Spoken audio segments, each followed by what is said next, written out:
Bueno, como les decía recién, los rayos X atraviesan cuerpos opacos y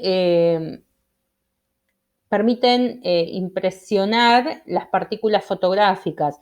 Es el que nosotros usamos, por ejemplo, cuando nos vamos a hacer una radiografía porque nos quebramos el brazo, el pie o lo que sea, ¿sí? Igualmente son muy dañinos, por eso están prohibidas en el caso de mujeres embarazadas, ¿sí? O la gente que mismo, los radiólogos, que son los encargados de hacernos a nosotros las radiografías, tienen que tener un uniforme especial, ¿sí? Que es para evitar que esas radiaciones prolongadas le causen algún tipo de problema a la salud.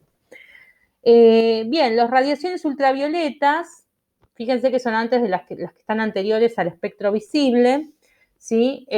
Bueno, el Sol es una importante fuente de este tipo de radiación, de las cuales una de estas partes, una de esta cantidad de la radiación emitida por el Sol, la filtra nuestra capa de ozono, ¿sí?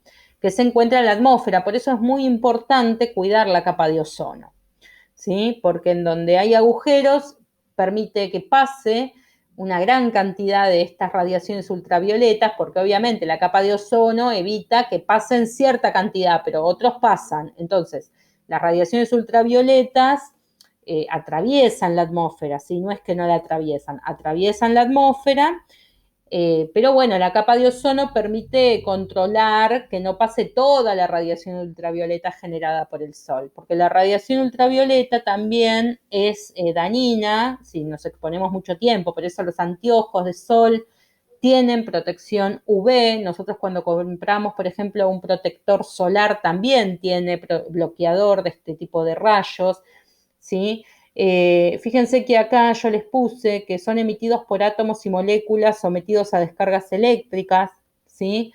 Algunos seres vivos pueden ver este tipo de radiaciones e inclusive se comunican entre especies, entre individuos de una misma especie, ¿no? A través de este tipo de radiaciones también.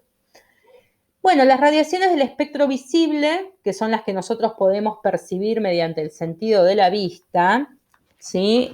Son ondas que estimulan los fotorreceptores del ojo, que son llamados conos y bastones, y nos permiten a nosotros poder ver, ¿no? Ahí les explico que la superposición de todos los colores de la luz forma lo que conocemos como luz blanca. Y bueno, va del violeta al rojo también, nosotros vemos dentro de ese abanico de colores.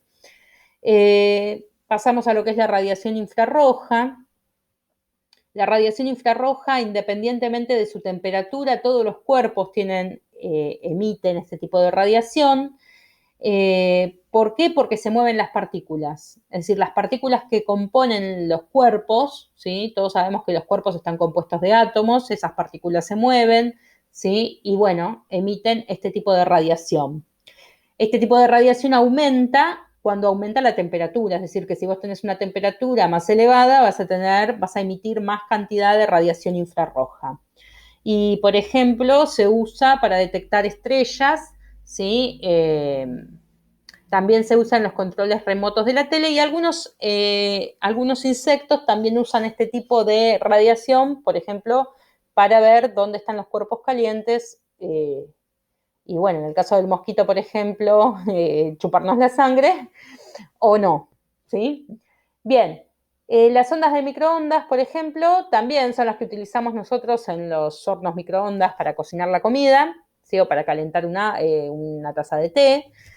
No las podemos ver tampoco, obviamente, pero se usan mucho en los radares de meteorología para saber cómo va a ser el clima, en las emisiones satelitales, en los teléfonos celulares, ¿sí? Y tienen longitudes de ondas en centímetros, así que son longitudes de onda bastante grandes. Y por último, las ondas de radio, que son las que se usan para emitir radio, ¿sí? Cuando nosotros escuchamos música en la radio, bueno, son estas las ondas que se usan y pueden generarse en antenas de radio de televisión por cable, tienen una longitud de onda muy grande y a veces sufren interferencias en las grandes ciudades cuando hay edificios altos también, ¿no? Porque las ondas no las atraviesan.